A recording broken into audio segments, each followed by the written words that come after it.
Hello everyone, welcome to Idle Coaching. My name is Krishnakant Singh Bundela. Micro economics theory of factor pricing के हिंदी के part 2 में आप लोगों का स्वागत है.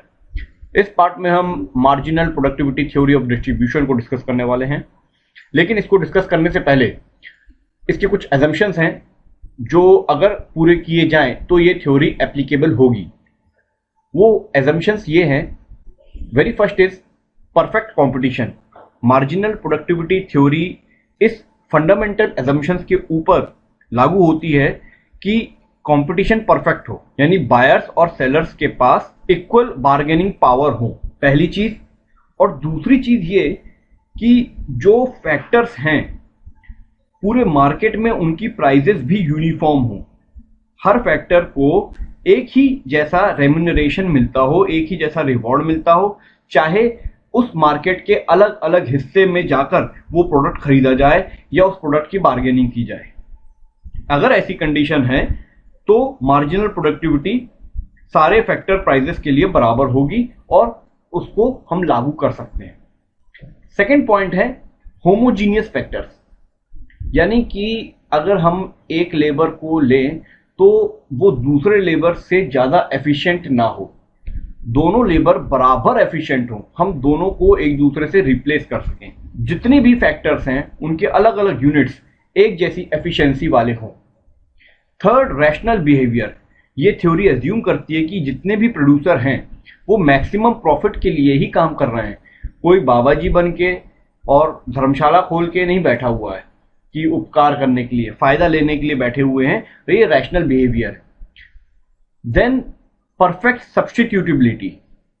इसका मतलब यह है, ये थ्योरी इस अजम्पशन पर बेस करती है कि हम यूनिट्स को तो आपस में चेंज कर सकते हैं एक ही जैसे फैक्टर के जो होते हैं. जैसे एक फैक्टर ले लो लेबर, तो एक लेबर को दूसरे लेबर से, कैपिटल तो एक कैपिटल को दूसरे कैपिटल से. लेकिन सब्स्टिट्यूटेबिलिटी का मतलब यह भी है कि हम अलग अलग फैक्टर्स के बीच में भी सब्स्टिट्यूट कर सकते हो. मान लो लेबर को हमको मशीन से करना है, मशीन को हमको लैंड से करना है, लैंड को हमको कैपिटल से करना है, तो सब एक दूसरे से सब्स्टिट्यूट हो सके. यह है परफेक्ट सब्स्टिट्यूटेबिलिटी. देन है परफेक्ट मोबिलिटी. मतलब क्या है इसका? लेबर हो चाहे कैपिटल हो, परफेक्टली मोबाइल हो, एक इंडस्ट्री से एक लोकेलिटी से दूसरी लोकेलिटी पे जा सकते हो. अगर ये फैक्टर या ये अजम्पशन एब्सेंट कर दिया जाए तो जो फैक्टरों को रिवॉर्ड मिलता है वो कभी नहीं मिल पाएगा, पैसे ही नहीं जा पाएगा एक जगह से दूसरी जगह तक. नेक्स्ट है इंटरचेंजेबिलिटी. अच्छा, सब्स्टिट्यूटेबिलिटी अलग है और इंटरचेंजेबिलिटी अलग है. इसका मतलब यह है जितने भी यूनिट्स हैं किसी एक पर्टिकुलर फैक्टर के इक्वली एफिशिएंट तो हैं, लेकिन इंटरचेंजेबल भी हैं. मतलब होमोजीनियस तो हैं क्योंकि सेम एफिशिएंसी के हैं, लेकिन अगर मान लो हम चौथा वर्कर या पांचवा वर्कर लगा रहे हैं तो वो भी हमको उतनी ही प्रोडक्टिविटी दे जितना पहला वाला दे रहा था. नेक्स्ट है परफेक्ट एडेप्टेबिलिटी. अलग अलग प्रकार के ऑक्यूपेशंस होते हैं, हम किसी को भी अपना सकें, इसलिए परफेक्टली एडेप्टेबल होना चाहिए वो मार्केट. देन है knowledge about marginal productivity. Producers को, ओनर्स को फैक्टर ऑफ प्रोडक्शन की सारी नॉलेज होना चाहिए कि किससे उनको कितना प्रोडक्टिविटी मिलती है. नेक्स्ट है फुल एम्प्लॉयमेंट. जितने भी फैक्टर्स हैं प्रोडक्शन के वो फुल्ली एम्प्लॉयड हैं, उनसे पूरा पूरा काम लिया जा रहा है. एक एक्सेप्शन है इसमें कि जो लोग अपनी वेज से ज्यादा लेना चाहते हों, जो मार्जिनल प्रोडक्ट की जो वेज है उससे ज्यादा लेना चाहते हों, तो उनको इसमें एक्सक्लूड कर देंगे फुल एम्प्लॉयमेंट में से. यानी वॉलंटियर और नॉन वॉलंटियर होता है ना, तो जो वॉलंटियर जानबूझकर अनएम्प्लॉयड है उसको तो अपन कुछ नहीं कह सकते, वेज तो हम दे रहे हैं आपको, उस लिमिट तक अगर आप वेज लेना चाहते हैं तो. नेक्स्ट है लॉ ऑफ वेरिएबल प्रोपोर्शन. अलग अलग प्रोपोर्शन में हम कोई भी फैक्टर ले सकते हैं. The amount of factors of production should be capable of being varied. यानी कि जो भी क्वांटिटी है फैक्टर्स की उनको हम वेरी कर सकें, इंक्रीज कर सकें, डिक्रीज कर सकें किसी भी फैक्टर की यूनिट्स को. ये सबसे अच्छा है the law of diminishing marginal returns. मतलब यह है कि जितने फैक्टर्स आप यूनिट्स ऐड करते जाओगे उनकी मार्जिनल प्रोडक्टिविटी धीरे धीरे डिमिनिश होती जाएगी. देखिए, मैंने अभी आपको पहले बताया था इंटरचेंजेबिलिटी, यानी जब हम फोर्थ या फिफ्थ परसेंट डालते हैं तो उसकी मार्जिनल प्रोडक्टिविटी सेम रहे। अब यहां पर बोल रहे हैं कि डिमिनिश हो। इसका क्या मतलब है? इसका मतलब यह है कि अगर आपने 4th लेबर डाला है, 5th लेबर डाला है, 6th डाला है, आप लेबर बढ़ाते जा रहे हो, लेकिन उस लेबर की जो क्षमता है वो सबकी बराबर है जैसे पहले वाले की थी, लेकिन फिर भी हमको उससे जो रिटर्न मिल रहा है वो डिमिनिश हो रहा है। ये क्यों हो रहा है मैं बताऊंगा आगे। फिर है long run analysis. Marginal productivity theory ये मानती है कि ये जो हम फैक्टर का जो रेम्यूनरेशन निकालेंगे, जो उसका रिवॉर्ड निकालेंगे, वो लंबे पीरियड के लिए होगा। लंबे पीरियड को जब लेंगे तभी हम ये रिवॉर्ड निकाल सकते हैं, शॉर्ट पीरियड में हम उसको नहीं निकाल सकते। ये सारे एजम्पशंस अगर पूरे हो जाएं तो ये थ्योरी अप्लाई होती है। तो सबसे पहले हम आते हैं इसकी मीनिंग पर। ये marginal productivity theory of distribution का मतलब क्या है? मार्जिनल प्रोडक्टिविटी थ्योरी का मतलब ये है कि अगर हम किसी एक पर्टिकुलर यूनिट को लें और ये देखें कि उसको हम क्या रिवॉर्ड देंगे, तो वो इक्वल होगा मार्जिनल प्रोडक्टिविटी के। उससे जो हमको रिटर्न मिल रहा है मार्जिनल प्रोडक्टिविटी, उसके बराबर का रेम्यूनरेशन हम दे सकते हैं मैक्सिमम। इसको अभी हम पूरे वीडियो में समझेंगे कि ये मैंने क्या बोला, इसी का एक्सप्लेनेशन करना है। ये एक स्टेटमेंट है जो फर्स्ट में है और लास्ट में भी यही चीज आपकी समझ में क्लियरली आ जाएगा। मार्जिनल प्रोडक्टिविटी, सपोज एक लैंड है, लेबर है, कैपिटल है, और लैंड की 1 यूनिट अपन ने बढ़ा दी। ध्यान रखिएगा, 1 यूनिट हम बढ़ा रहे हैं और इससे हम प्रोडक्टिविटी जो मिल रही है हमको 1 यूनिट से, लेकिन ये शर्त है कि लेबर और कैपिटल, ये जो 2 फैक्टर्स हैं, इनको हम कांस्टेंट रखें।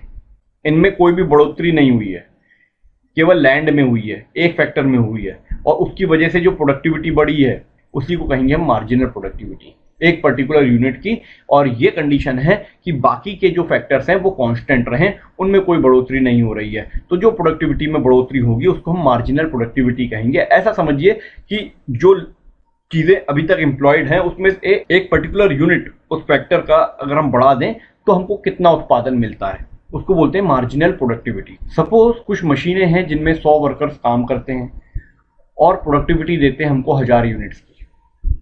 अब अगर हमने एक लेबर बढ़ा दिया तो हमको मिल रही है प्रोडक्टिविटी 106 यूनिट की, यानी 106 यूनिट बन पा रहे हैं। तो इसका मतलब क्या हुआ है कि मार्जिनल प्रोडक्टिविटी अगर हमको लेबर की निकालनी है तो एक पर्टिकुलर लेबर हमको 6 यूनिट कमा कर दे रहा है। अगर हमने एक लेबर को लगाया एक्स्ट्रा तो वो 6 यूनिट दे रहा है, और अगर एक यूनिट 3 रुपए की है तो हमको 18 रुपए का प्रॉफिट होता है। तो उसको कहेंगे मार्जिनल प्रोडक्टिविटी ऑफ लेबर। एक और चीज होती है मार्जिनल प्रोडक्टिविटी, तो अपन ने देख ली कि उतना प्रोड्यूस हो रहा है, ठीक है, 6 यूनिट प्रोड्यूस हो रही है, लेकिन उससे मिल क्या रहा है वापस? प्रॉफिट भी तो चाहिए ना, हमको रिटर्न चाहिए। तो मार्जिनल रेवेन्यू क्या होगा उस प्रोडक्ट का? सपोज 10 यूनिट्स अपन ने सोल्ड की 16 रुपए के हिसाब से, तो कितने की हो गई? 160 रुपए की। लेकिन अब हम 11 यूनिट सोल्ड कर रहे हैं, 1 यूनिट हमने बढ़ा दी, तो वो 15 रुपए की हो गई। क्यों हुई? कभी भी कहीं पर भी जब प्रोडक्ट बढ़ जाते हैं तो उनकी वैल्यू घट जाती है। ये हमको पता है, मार्केट का नियम है। मार्केट में जो प्रोडक्ट ज्यादा आएगा उसकी वैल्यू उतनी गिर जाएगी, यानी उसकी प्राइस कम हो जाएगी। तो जब हम 1 यूनिट बढ़ाएंगे तो उसमें कुछ कमी आ जाएगी उसकी प्राइस में। तो टोटल हमको प्रॉफिट कितना हो रहा है? 165 रुपए, यानी 1 यूनिट बढ़ाने से केवल 5 रुपए का फायदा हो रहा है, जबकि 1 यूनिट 16 रुपए की थी। तो मार्जिनल रेवेन्यू उस प्रोडक्ट का कितना आया हमारे पास? केवल 5 रुपए आया। सपोज एक व्यक्ति है, एम्प्लॉयर है, वो 200 रुपए खर्च करता है अपने लेबर पे, ठीक है, और उस लेबर से उसको प्रोडक्टिविटी मिलती है 500 रुपए। बहुत बढ़िया बात है, उसको 300 का फायदा मिलता है। उसने एक और लेबर लगाया, लेकिन अब एक और लेबर लगाने पर उसको 485 का ही रिटर्न मिलता है। फिर एक और लेबर लगाया उसने तो उसको 450 मिलने लगा। फिर एक और लेबर लगाया उसने तो उसको 380 रिटर्न मिलने लगा एक पर्टिकुलर लेबर से। फिर एक ऐसी पोजीशन आई कि जब उससे उसको 200 रुपए भी नहीं मिल पा रहे हैं, हर लेबर पे वो 200 रुपए खर्च कर रहा है, और हर लेबर, ये पहला वाला 500 ला कर दे रहा था, दूसरा वाला 485, तीसरा वाला 450, चौथा वाला 380, पांचवा वाला 180 ला पा रहा है। क्यों? प्रोडक्ट के दाम बहुत गिर गए, उसकी प्रोडक्टिविटी उतनी है, उसकी एफिशिएंसी उतनी है उस वर्कर की जितने पहले वाले की थी, लेकिन उससे काम लेने के बावजूद हमको रिटर्न नहीं मिल पा रहा है, और रिटर्न जो मिल रहा है वो हमको उस 200 रुपए से कम मिल रहा है। तो ये जो 200 रुपए हैं और ये जो 380 रुपीज हैं, ये दोनों बराबर हैं एक तरीके से, क्योंकि इस 200 रुपए में जो हमको मिल रहा है प्राइस ऑफ फैक्टर, उसी पर हमको मार्जिनल रेवेन्यू मिल रहा है 380, यानी इस 200 रुपए के बराबर है। हमने जो 200 रुपए लगाए हैं उस पर मैक्सिमम प्रॉफिट हमको कितना मिल रहा है, 380 रुपीज। इसके आगे अगर हम लेबर लगाएंगे तो हमको ये भी नहीं मिलेगा, उल्टा घाटा हो जाएगा। सपोज ये एक और टेबल समझिए, ये लेबर्स हैं 1 2 3 4 5 बढ़ रहे हैं, और इसका मार्जिनल प्रोडक्टिविटी जो है एक लेबर की 20, फिर 17, फिर 14, 11 ये होती जा रही है, और ये है प्राइस प्रोडक्ट की 5 5 5 5 5। ठीक है, इसमें एक चीज है कि हमने प्राइस एक जैसी ली है, घट नहीं रही है प्राइस, हमने प्रोडक्टिविटी कम कर ली है लेबर्स की, क्योंकि लेबरों को ज्यादा काम होगा नहीं उसके बाद। सपोज एक मैदान है, उसमें आपने 2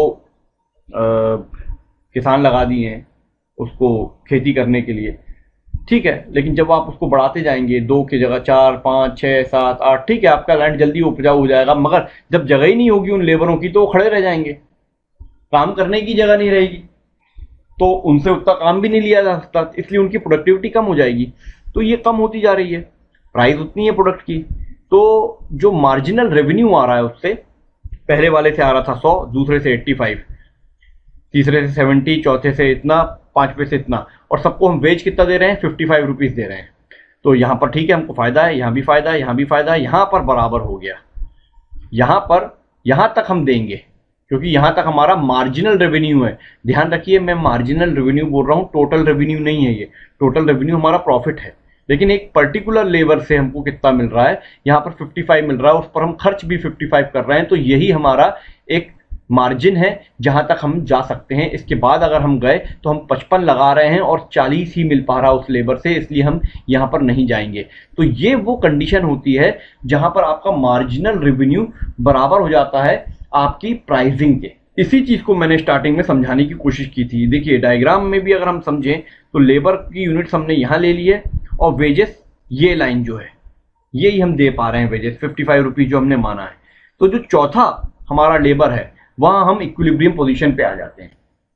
इस पॉइंट के बाद यदि हमने एक और लेबर बढ़ाया तो हमको घाटा शुरू होने लगेगा, क्योंकि मार्जिनल रेवेन्यू ऑफ प्रोडक्ट घटती है, डिमिनिश होती है, धीरे धीरे आगे जाते हैं जब हम, तो ये कम होती जाती है। अब हम आते हैं इसके लिमिटेशंस पर। मेन 2 ही लिमिटेशंस हैं, वैसे तो आपको बहुत मिल जाएंगी।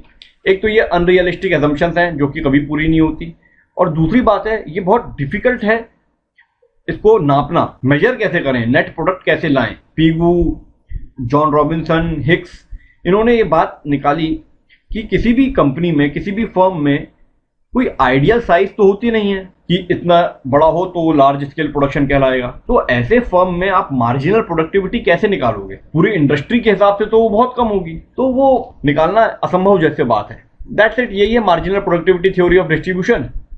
इन शॉर्ट इसमें इतना सा समझ लीजिए कि आप जितना पैसा लगा रहे हैं अपने फैक्टर्स पर, वो तभी तक लगाएंगे जब तक आपको उससे रिटर्न मिल रहा है प्रॉफिटेबल। जहां आपका प्रॉफिट घाटे में बदलने लगेगा वहां आप वो पैसा नहीं लगाएंगे, तो वो मार्जिन है आपका। मार्जिनल प्रोडक्टिविटी का मतलब ये होता है कि हम कहां तक जा सकते हैं उतने ही पैसों में। हम एक लेबर पर 200 रुपए लगा रहे हैं तो वो हमको 380 रुपीज निकाल के दे रहा है, यानी हमारे पैसे लगाने के बाद हमको 180 का फायदा हो रहा है। लेकिन हमने एक और बढ़ा दिया तो वो हमको 180 बस दे पा रहा है, इसका मतलब हमें 200 भी नहीं मिल पा रहे हैं।